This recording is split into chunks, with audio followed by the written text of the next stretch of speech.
Hello friends and my lovely viewers. Welcome back to the channel of Neon Safe. Today we will take a look at the brand new Guardian called Eldrosil. Let's get started.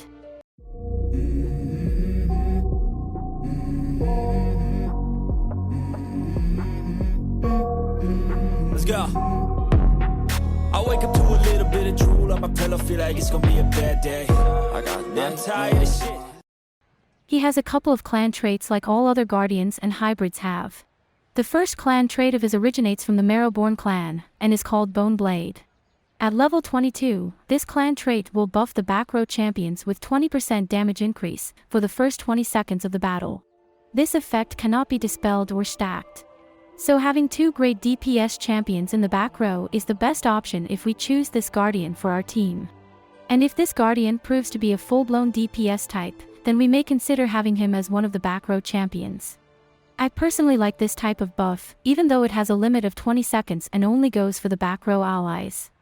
A 20% damage buff just sounds like worth it in my opinion, but let us see his other clan trait and skills before concluding with anything. Plume Dance originates from the Corbett clan. At level 22, this clan trait will buff our Eldrosil's critical damage by 130% for the first 15 seconds of the battle. This effect is not stackable. So basically the effect only applies to himself and not his allies, and the clan trait also has a time limit. I am not very fond of time-limited clan traits to be honest. But even so, 15 seconds is a long time in battle, and we may be able to finish the battle before the time is up. I feel like this Guardian may be a DPS type due to the type of clan traits he has, and I don't see anything wrong or alarming about either Bone Blade or Plume Dance to be honest.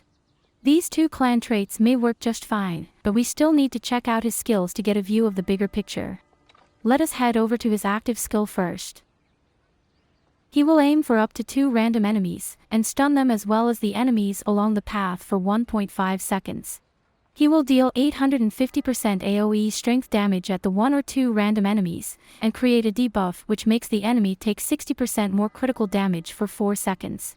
If there are enemies nearby when preparing to release this skill, we may swing the Vine Whip first to knock back surrounding enemies. This attack also deals 350% strength damage to the enemies. Long story short, this skill is based on stunning 1 or 2 enemies, dealing damage and debuffing them. It looks promising so far, and our Eldrosil may turn out to be a great DPS if the rest of his skills keep this up. The very last part, which mentions about the Vine Whip, is either a part of his ultimate skill, or an additional effect that happens automatically if the enemies are too close to our Guardian. The description is a little bit confusing and may possibly mislead us. His ultimate looks very similar to what is being described here, so I am just giving a small heads up about it. Now, let us see his passive skill next. The damage dealt to enemies increases based on the distance between the enemy and yourself. When the enemy is at the maximum normal attack range, the damage increases by 42% and up to a maximum of 60%. Enemies that are affected by control effects will be hit by 1 spike which deals 380% true strength damage, and our Eldrosil will restore constitution equal to 60% of the damage dealt. Up to 8 spikes can be dealt to the enemies every 2 seconds. So in this skill, he deals more damage depending on how close or far away the enemy is. The enemies who are under control effects are struck by his true strength damage attack, and our Guardian heals himself based on how much damage he deals. We are a little bit limited by how many spikes can be summoned and used in battle, but it doesn't look problematic in my opinion. 8 spikes every 2 seconds means we can mess with the enemy quite often, and we may not run out of spikes to begin with. This skill overall looks alright so far, and the distance-based buff of 42% to 60% looks pretty nice in my opinion. By the way, we may benefit even more if we have an ally who launches control effects on the enemies. That would increase the damage output, as our Guardian could use more spikes to deal damage. That being said, time for his ultimate skill. He will thrust forward and deal 1500% strength damage to enemies within range. This attack also causes significant knockback. Each time an ally uses the ultimate skill in battle, our champion's critical rate increases by 4.5%, up to 10 times. So he deals massive AoE damage to enemies and knocks them back. Then he buffs his own critical rate permanently, each time an ally uses an ultimate skill. I truly believe this critical rate buff of his may have a lot of potential. His active skill makes the enemy weak to critical damage attacks, and thus if we somehow buff his critical damage up, with his critical rate as well, we could deal more damage to the enemies. We may also launch this ultimate skill as soon as possible, to start gathering the critical rate buff from when our allies use their ultimate skills. This is a sooner the better type of skill, and if his ultimate is linked with the active skill, then his knockback effect may lead to an additional 350% strength damage from the active skill. It could work well, don't you think? I hope I explained it properly by the way, but do let us know your thoughts and questions in the comments below, if there's anything unclear. We have one more skill remaining, which is his Guardian skill. Our Eldrosil will deal 1960% true strength damage to each enemy within range.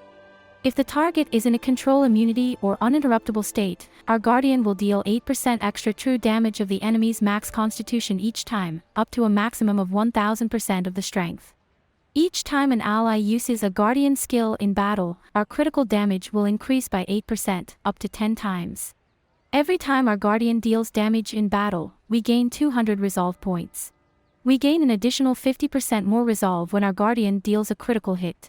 And we are immune to control while this Guardian skill is released, but we cannot gain resolve for 8 seconds after this skill has been activated. Simply put, our Guardian deals lots of true strength damage, which means he bypasses the damage reduction of the enemy.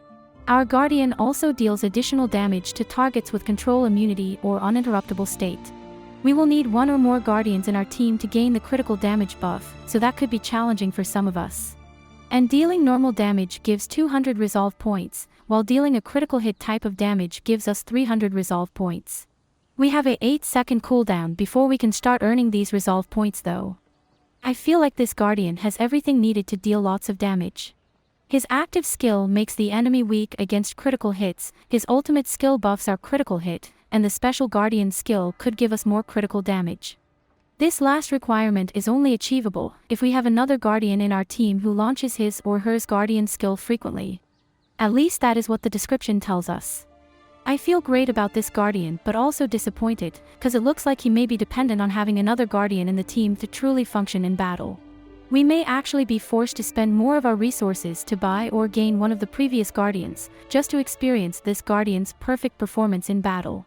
My guess so far is that he may be at the same level as one of our newer Guardians, without this Guardian skill's critical damage buff. While, if we are able to place one or multiple Guardians into the same team, then he may become the best Guardian so far. But we also have to keep his clan traits in mind. Plume Dance also grants him an additional critical damage buff for a set time. So that may bump him up into the top tier amongst our Guardians with or without the extra critical damage buff from his Guardian skill. And since we have experienced a pattern of newer Guardians being superior to the previous ones, I think we may have found ourselves a new number one. But this is just statistically speaking, and it may not be the case. But to be perfectly honest with you all, I do have a feeling that we may be pushed into acquiring more Guardians to make this Guardian outperform the others.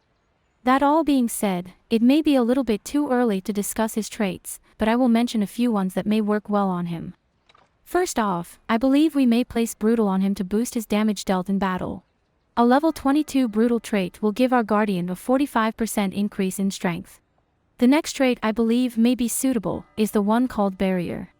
A level 18 Barrier trait will give our Guardian a shield equal to 604.8% strength for 8 seconds. Our Guardian looks like a high damage dealing type from before, so it may be wise to give him a shield to sustain him in battle. The last slot could either be filled with Fierce or something like Focused. At level 22, Fierce will increase our Guardian's total damage by 25%. And Focused will at level 18 increase our Guardian's energy gain rate by 22% for the first 10 seconds of battle. I honestly think we benefit from Fierce since this Guardian is so damage based. But we could also make him a great Guardian by placing an energy regenerating trait, such as for instance the Focus trait I just mentioned. I believe this, because he may perform better if we activate his ultimate skill as soon as possible. This usually requires more energy, which leads us to needing this type of trait. And this is just my own thoughts and personal opinion by the way, so if you want to try other traits for him, that is completely alright. I truly hope this video helps you get a better view of our new Guardian. If you have any questions or anything you would like to share with us, feel free to comment below. We highly appreciate your support and contribution. Thank you so much for watching today's video, and we will see you in the next one. Take care, stay foxy, adios, bye.